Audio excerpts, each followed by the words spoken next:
नमस्कार, बहुत स्वागत। मैं ललित प्रजापति और मिडिल ईस्ट के जो हालात हैं लगातार बदल रहे हैं। हालांकि अभी कुछ पॉजिटिव नज़र आ रहा है कि तनातनी शायद कम हो जाए। ट्रंप का एक बयान भी आया है कि वो ईरान पर हमला तो करने जा रहे थे, लेकिन हज के चलते उन्होंने अटैक रोक दिया है। चूंकि हज यात्रा अभी चल रही है, इसके चलते उन्होंने अटैक रोक दिया है। लेकिन क्या बड़े घटनाक्रम रहे 24 घंटे में, क्या घटनाक्रम रहे और इस वक्त वहाँ का जो लाइव पेज है वो क्या कुछ जानकारियां दे रहा है, उसको लेकर सिलसिलेवार बातचीत करेंगे।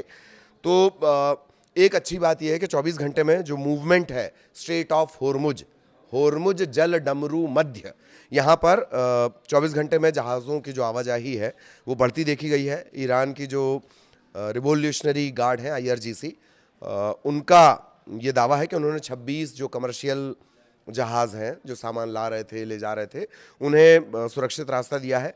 अमेरिकी मरीन ने ओमान की खाड़ी में एक ईरानी झंडे वाले तेल टैंकर को रोककर उसका रास्ता ज़रूर बदलवा दिया है, पर कम से कम कब्जा नहीं किया गया, ये एक पॉजिटिव इसे मानकर चला जाए। अमेरिका ने कहा है कि उसके नौसैनिक नाकेबंदी जो है वो पूरी सख्ती से जारी है। तो 24 घंटे में हलचल देखी गई, ये बहुत अच्छी बात है। अमेरिका ने बीच समंदर में एक शिप जिस पर ईरानी झंडा लगा हुआ था उसके रास्ते को बदलवा दिया है। तेल टैंकर ये था। और नाकेबंदी जो नेवल अमेरिका की जो नौसैनिक नाकेबंदी है वो लगातार जारी रहेगी, ये साफ कर दिया गया है ट्रंप की तरफ से। राइटर्स और मरीन ट्रैफिक डेटा के हवाले से दावा किया गया कि स्ट्रेट ऑफ होर्मुज में अचानक जो है जहाज़ों की आवाजाही बढ़ गई है और ईरान के ट्रैफिक लेन से कई जहाज़ गुजरते देखे गए हैं। IRGC की तरफ से भी दावा आया कि 24 घंटे में 26 जहाज़, इसमें तेल टैंकर है, कंटेनर शिप है और बाकी के कमर्शियल जो जहाज़ हैं उन्होंने अनुमति दी है, करीब करीब 26 जहाज़ों को। उनका ये भी कहना है कि सुरक्षित ट्रांजिट हमने करवाया है, IRGC ने ट्रांजिट करवाया है। और 28 फरवरी के बाद का जिस तरह का घटनाक्रम रहा है, पाबंदियों के दौर चल रहे हैं और सबके अपने अपने दावे के बीच अच्छी बात यह है कि थोड़ी हलचल वहाँ पर देखी गई है। स्ट्रेट ऑफ होर्मुज में थोड़ी हलचल देखी गई है और अब माना यह जा रहा है कि क्या स्थितियाँ सामान्य होंगी। अब अगर ट्रंप की बात कर ली जाए, ट्रंप का कहना यह है कि उन्होंने हज के चलते अपना जो फैसला है हमला करने का वो रोक दिया है। उनसे खाड़ी देशों ने इस तरह की अपील की थी, ये बात भी उन्होंने कही है। हालांकि जो डील है, डील को लेकर ये जो पॉइंट्स हैं, दोनों तरफ से पॉइंट्स आ रहे हैं लेकिन एक राय नहीं बन पा रही है। लाइव अपडेट आपको उसका भी दे देते हैं। US इंटेलिजेंस का दावा है कि जो ईरान है वो अपनी सैन्य ताकत तेज़ी से बढ़ा रहा है और ड्रोन का प्रोडक्शन इसने फिर से शुरू कर दिया। ये अमेरिकी खुफिया एजेंसियों अपने आकलन में दावा कर रही हैं। CNN की रिपोर्ट के मुताबिक जो अमेरिकी खुफिया एजेंसियां वो कह रही हैं कि कुछ हथियार प्रणालियों में ईरान ने फिर से हमला, जो अपना हथियारों का प्रोडक्शन है वो तेज़ कर दिया है। ईरान नष्ट हुई मिसाइल साइट, लॉन्चर्स और हथियार उत्पादन इसे लगातार बढ़ा रहा है।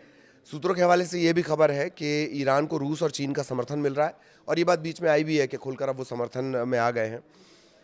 चीन संघर्ष के चीन से तो खैर कई जो उसकी मशीनरी है, कई जो उसके इक्विपमेंट हैं, कई जो हथियार हैं, किसके, ईरान के, उसमें साफ नज़र आया है कि चाइना में वो बने हुए हैं, मेड इन चाइना है। हालांकि चीन शुरुआत से इन आरोपों को खारिज कर रहा है। अमेरिकी खुफिया एजेंसियों के मुताबिक ईरान के जो करीब करीब 50% ड्रोन है वो अब भी सुरक्षित है। कई ballistic missile launcher, coastal defence cruise active position में है। तो ये एक बड़ा अपडेट जो मिडिल ईस्ट से आया है। इसके अलावा 24 घंटे में किस तरह से हुआ, अमेरिकी संसद में ईरान जंग को रोकने वाला जो प्रस्ताव है वो पास हो गया है। ये ट्रंप की मुश्किलें बढ़ा रहा है। अमेरिकी सीनेट में ट्रंप की सैन्य शक्तियों को सीमित करने वाला जो प्रस्ताव है वो 50-47 से पास हो गया है। 4 रिपब्लिकन सांसदों ने भी ट्रंप के खिलाफ वोट दे दिया। अपनी उनकी पार्टी उनके खिलाफ जा रही है।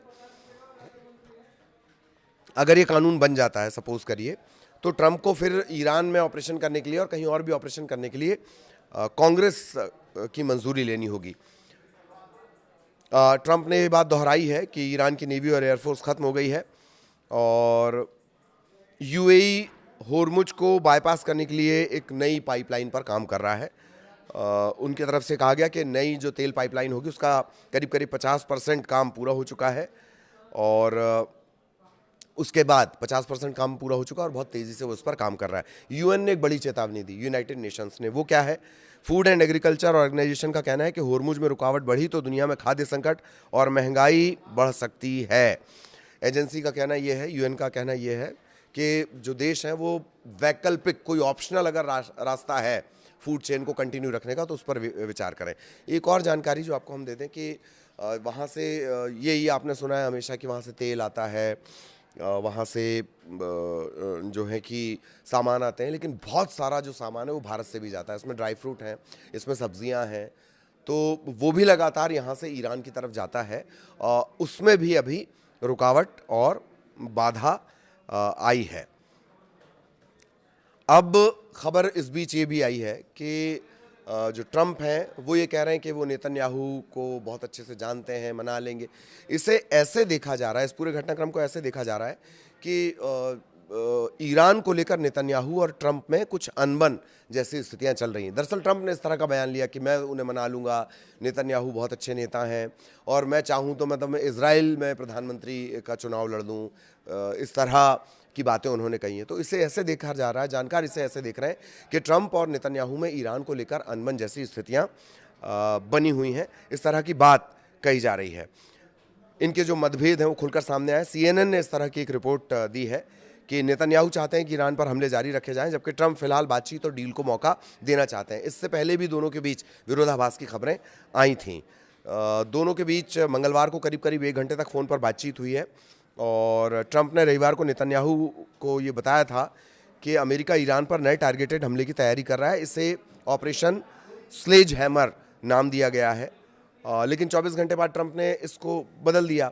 स्लेज हैमर को लेकर हमने एक अलग वीडियो बनाया कि 30 मिनट का वो पूरा प्रोग्राम है। 30 मिनट में नीचे उतरना, 30 मिनट में सबसे पहले ईरान के जो परमाणु ठिकाने हैं, सो कॉल्ड परमाणु ठिकाने, ईरान के जो मिसाइल भंडार हैं, ईरान की जो तेल रिफाइनरी है, पहले उसको टारगेट करना है और उसके बाद नीचे जो फोर्सेस हैं वो उतरेंगी और जो 400 किलो 60% एनरिच्ड यूरेनियम जिसका दावा किया जा रहा है उसे अपने कब्जे में अमेरिकन ले लेंगे। लेकिन 24 घंटे बाद वो ट्रंप ने ये बयान बदल दिया। उसके बाद दोनों के बीच जो है कि वो नाराज़गी बढ़ गई है। मंगलवार को करीब करीब 1 घंटे तक इनके बीच बातचीत हुई है और जो नेतन्याहू हैं वो चाहते हैं कि लगातार हमले हैं वो जारी रखे जाएं, लेकिन ट्रंप कह रहे हैं कि डील का रास्ता, बातचीत का रास्ता वो खुला रहना चाहिए।